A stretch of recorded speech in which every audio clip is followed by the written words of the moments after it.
Good morning, authorities and the community that accompanies us today. Thank you for being here. We do not all see or have the same feelings or thoughts when we are in love with someone. So our goal in this conference is the role of each being in love. What role are you playing at this moment? To answer this, we will analyze the various theories about love, mainly from Eric Fromm. For you, what is love? What would be the goal for you now that you know more about love and all that it entails? Are you doing the right thing by loving a certain person? And is your way of doing it the best?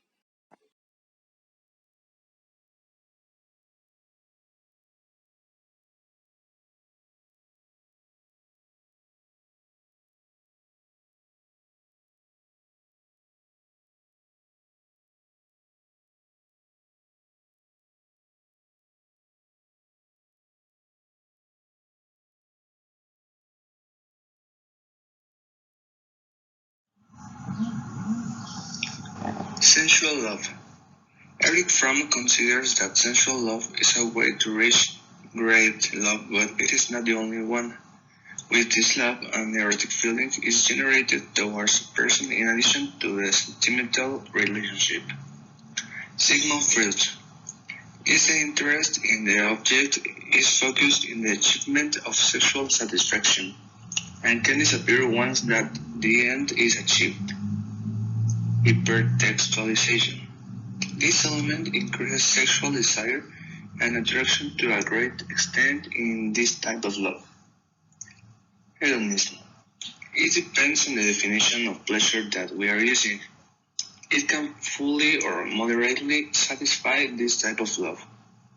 Nietzsche. Sensual love is more clearly betrayed as a compulsive drive of properties.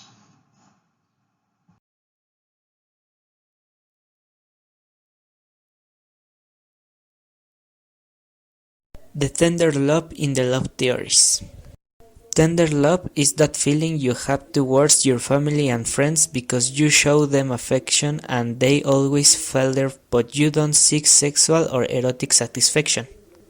And all theories of love agree with this definition. For example, Eric Fromm thinks that if you can love one person, that you can love many more including yourself.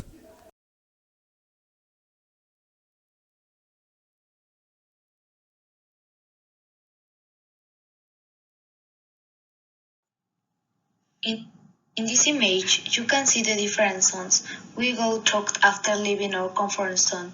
People usually stay in our comfort zone because it is comfortable, safe, and mentally we don't feel a risk. In, in this image, you can see the different zones we go through after leaving our comfort zone. People usually stay in our comfort zone because it is comfortable, safe, and mentally we don't feel a risk. There is also the fear zone in which experiencing things outside of our comfort zone is intimidating. Keeping ourselves in this zone is not the right thing to do because avoiding fear, tension, anxiety is not healthy. We have to fight against all that, become more tolerant and stronger. So, we reach the learning zone where we get to know new place, cultures, people, language. We acquire new knowledge. As we get to know more, the comfort zone will expand and so will the learning zone. Everything we learn will accumulate and will not be lost.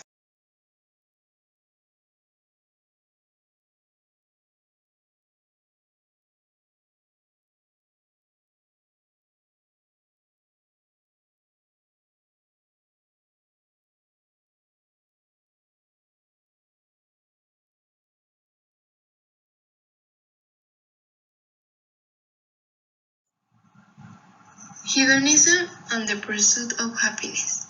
In the ethical doctrine of hedonism, we have one strong motivator in life, and it is the pleasure. And according to the philosophers that studied and created this idea, the pleasure and pain are going to be the ones in charge of our actions and also the main stimulus of happiness in our life. In that way, we can understand love as a reflection of our selfish ambitions of only satisfying our need of pleasure through a partner. And it is very important to remember that according to the hedonism philosophy, we can find pleasure in only one thing. Instead, all the different types of actions that can bring joy to our lives are the ones in charge of making that sensations of pleasure in ourselves.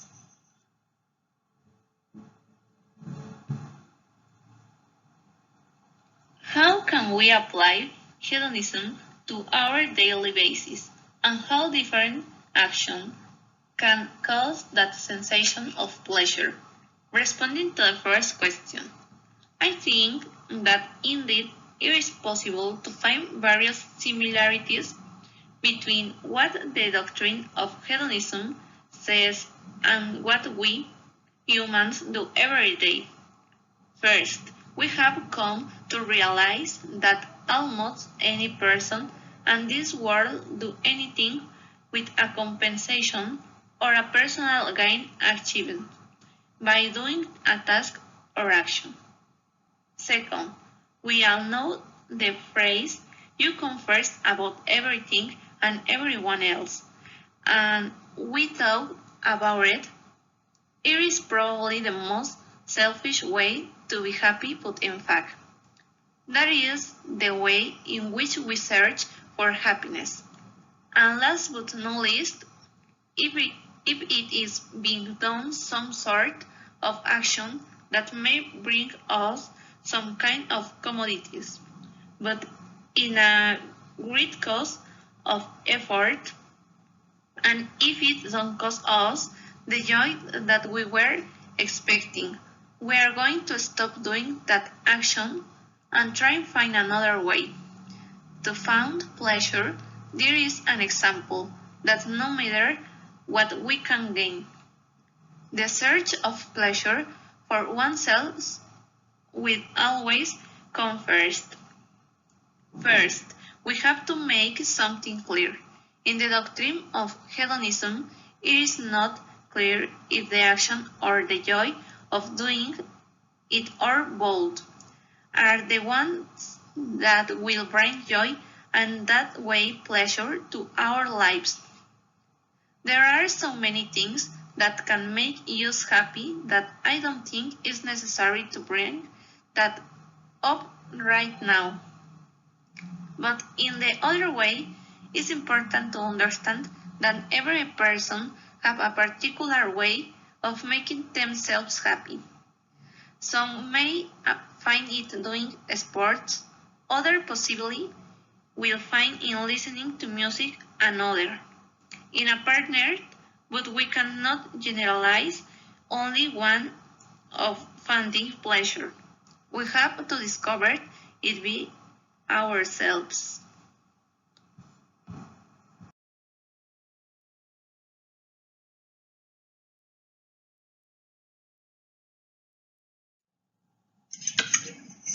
Psychology and hypersexualization. After everything we checked, we can conclude that meaning of love can be more complicated than just having a partner and feeling good at times. We are easy to come fast in relationships. We don't get to know the person with whom we will share time in our lives. Nowadays, new terms such as sugar daddy and sugar baby have emerged, which has led to self-esteem and self-respect being downfalls. The meaning of love has been distorted. This has resulted in a lack of respect between couples and families. We are normalizing and romanticizing violence when we should learn not to ignore any kind of aggression from anyone. As Fromm's book says, in love there has to exist care, responsibility, respect, and knowledge.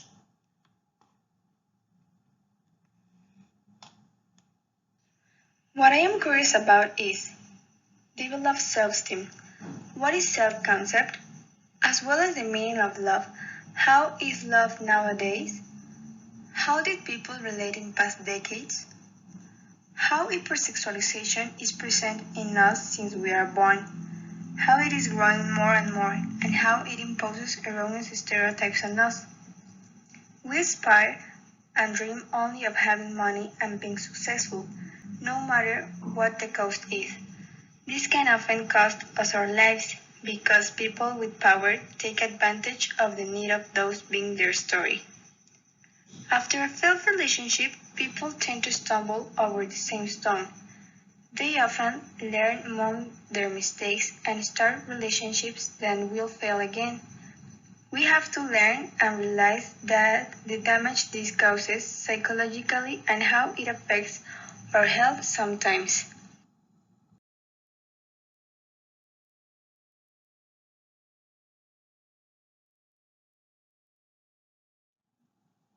Love psychology. Love is the engine of life. Today, we try to demystify romantic love from all possible angles.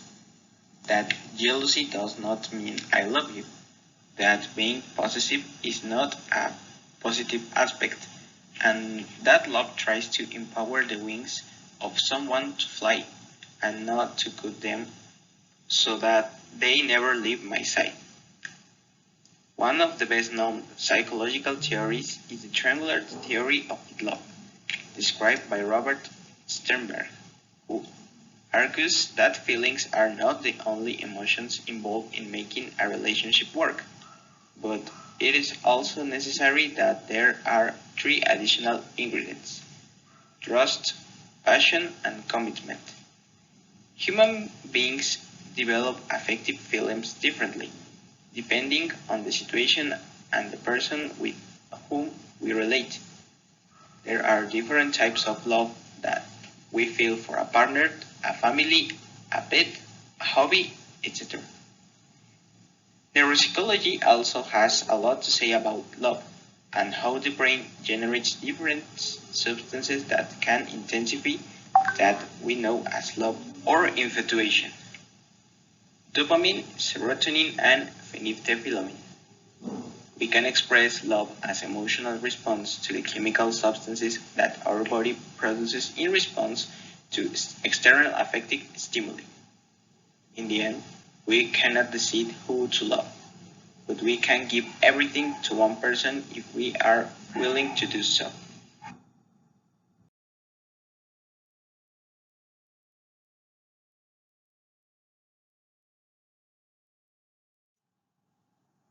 Sexting. This word means that people, most of all are teenagers, send sexual photos, videos, and conversations on social media. Nowadays, this action has been increased, and lots of teenagers have been extortioned and defamed in social media, and it causes cyberbullying. In Mexico, there is a law that supports you. It's about that no one can expose you or share intimate photos without your consent. This is the Olympia law. Social media supports you because social media exists specific sections where you can report anything abuse or extortion that someone made or wants to make you. Remember that we have to protect our intimacy and that nobody has control of us.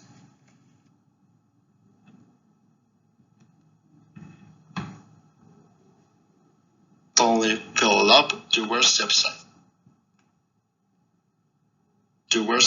sex, but also towards our family, towards friends, but this is also partly affected by the hypersexualization of the figures in both femme and male roles, although the latter is much lesser quantity. While the hypersexualization, we can also address issues such as the so-called sexting and how its practice on my part is not recommended, since it can lead to the degradation of a person moral very easily, how another person has control of their privacy. But if you decide to practice it, take into account the risks and alternatives if something goes wrong. And this leads you to harassment and blackmail, and as the female figure is hypersexual, reaching the adult content industry and its consumerism makes it one of the bigger industries that produce large amounts of money. In addition to establishing very market stereotypes of both male bodies, more in the female body, since to the majority of the public that consumes adult content are men, and grab the underground idea of the body of the same and hypersexualizing are having more. And we must, from an education according to this science, is it not unrecommended practice to consume this type of content and understand that each body is different and love is not only about this, but also knowing the another person and understand that he is unky or unky as the case may be.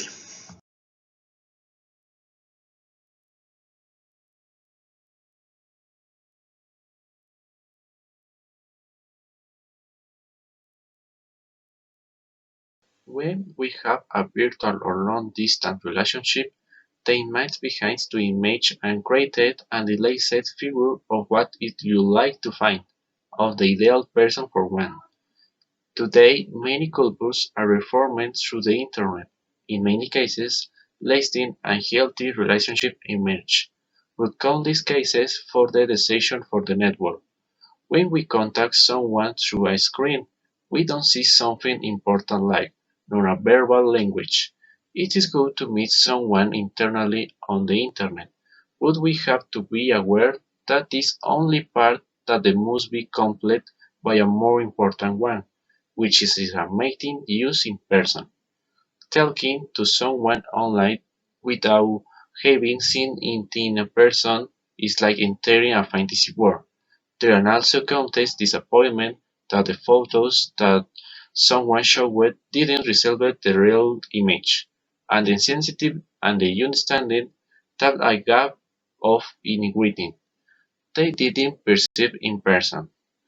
Some recommendations are when you start to feel something for someone, remember that if you have not seen him in person is not valid because your mind not having the real information, as it would have in face-to-face, will tend to idealize it and create an unreal figure of the other person. Also, it's advisable not to engage in virtual relationship exclusively, and you have to forward about married people or with a partner. And most important, keep in mind that you never know whom you may be talking to. We can all be kind, affectionate, and tentative, and most perfect through a screen, but behind it, someone who has a psychological disorder can hide.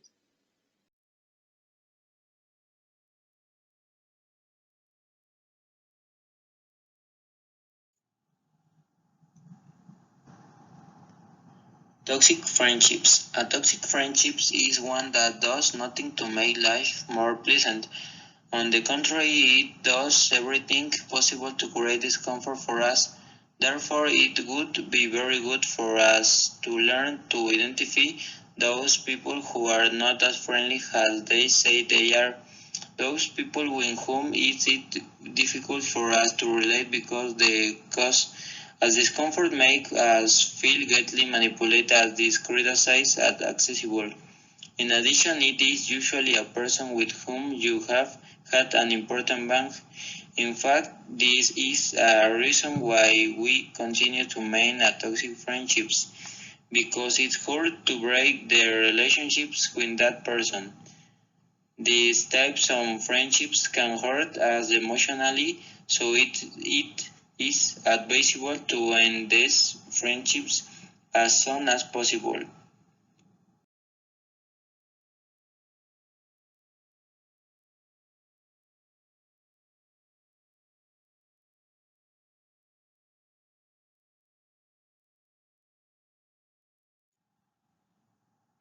Healthy friendship, honestly, should be known between you and your friends. Being honest means being sincere and transparent.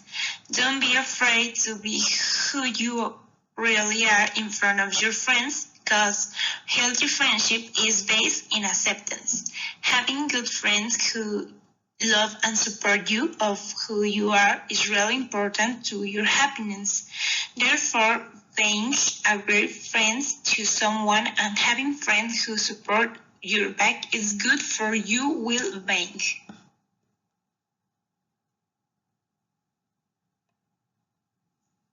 good friend is there. A good friend is there for you when you need him, whether it's to help you get through the pain of losing a loved one or to be by your side when you're sick. Good friends are there through good times and bad. Another one of those solid building blocks of lasting friendship is communication. Maybe the two of you are on the same page to the point where you seem to know what the other is thinking without needing to say anything. That kind of close bond is hard to come by and is a clear mark of a good friend.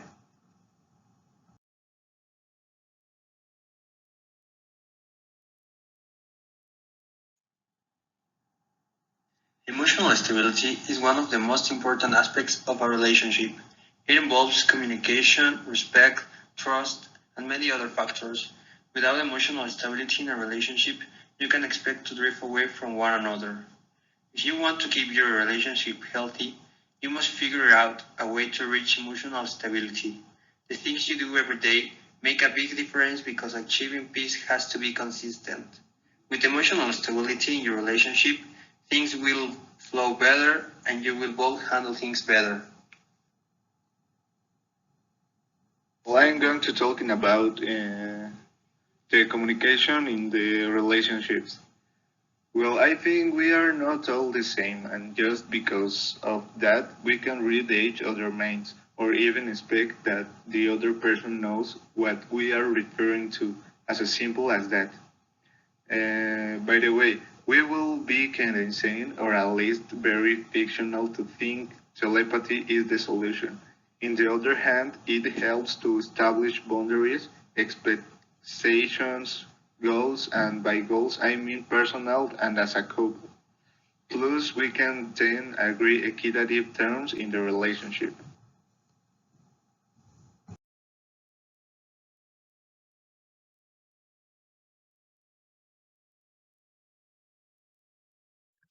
We would like to emphasize a conclusion that everything begins by an introspection for our own. The first step that we have to point out is the self love. Because if you don't accept and love yourself, how can you aspire to love your fellow one? Having as a casual reason the lack of self love and the constant bombardment by marketing have been born different figures such as the sugar daddy and the cougar.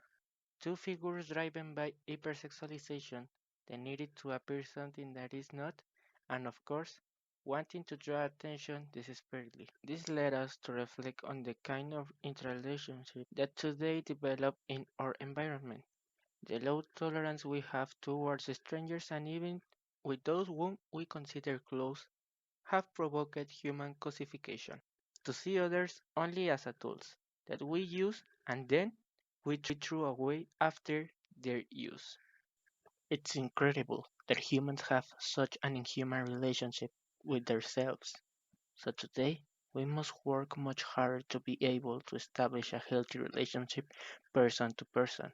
That's why we must always take into account that it will always be better to have a friend who you can count with in the most difficult times than to have a lot of no people who stay away from you at the first sign of trouble.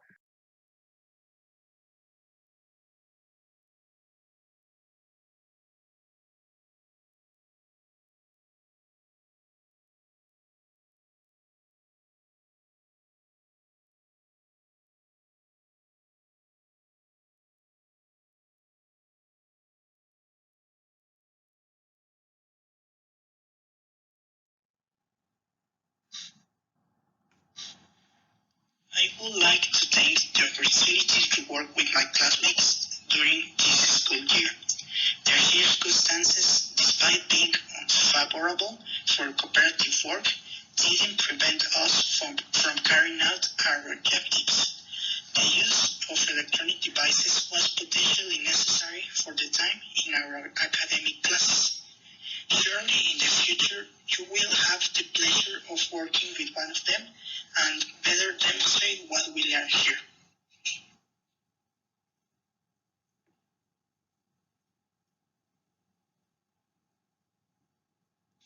This year, I'm grateful to my classmates because they were always kind and supportive, to the teacher for teaching us more every day, and to my family for supporting me in my studies. I would like to be able to thank my classmates and the teacher for their commitment to such an unfavorable situation, but thanks to the efforts of each one, we can present this work. Here's why the knowledge that will happen. Finally, I want to thank all my classmates and Professor Juana de Dios. Without them, none of this would have been possible. My classmates who were always responsive and supportive of work, and especially the teacher who dared make it more than a simple grammar class.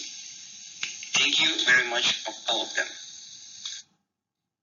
I want to thank my classmates for their effort and dedication in this project, and throughout the school year.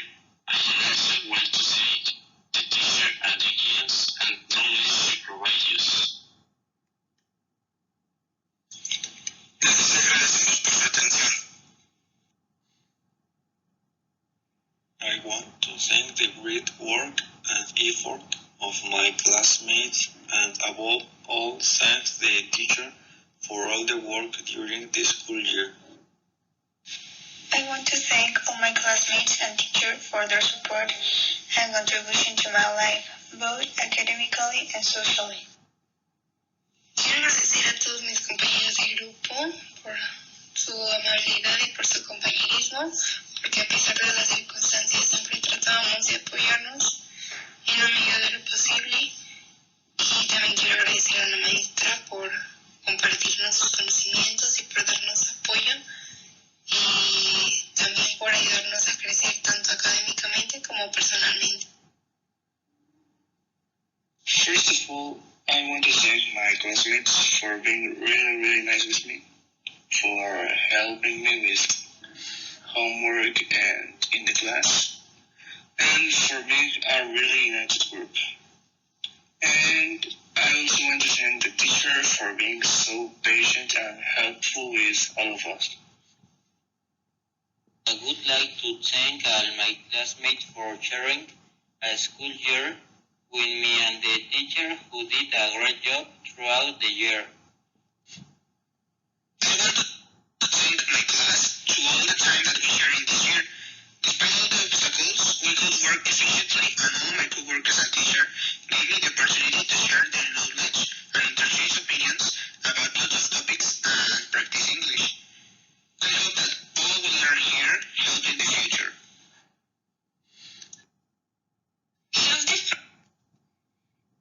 Hello, good morning. I am Ruby. I can start by thanking the High School 5 personnel manager and the English department, who showed their support towards our final activity.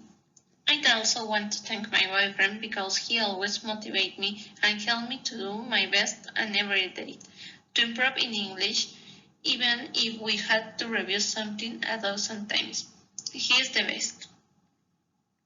On the other hand, I can add that it was a pleasure for me to be able to work with my 6-year classmates. We all learned from each other throughout the year. We did a great job and team, and we demonstrate it for the last time as students of the National High School 5 José Vasconcelos. Today, Wednesday, April 14th, 2021. However, none of this would have been possible without the immense support of the teacher Juana de Dios Avila Carrillo, how from the beginning of the school year, get used correctly, we learn many things about English and how with this beautiful and useful language we can speak, write, expose and analyze thousands of things. However, it does us not to give up, to be better every day, to find never give up. Thanks for everything, teacher. We will always carry so many learnings in our minds and hearts. Is a great teacher and person. Thank you for helping us grow both academically and personally. Thank you that despite being an online course, I took great teaching, friendships, and beautiful moments in high school. Goodbye, success throughout your life.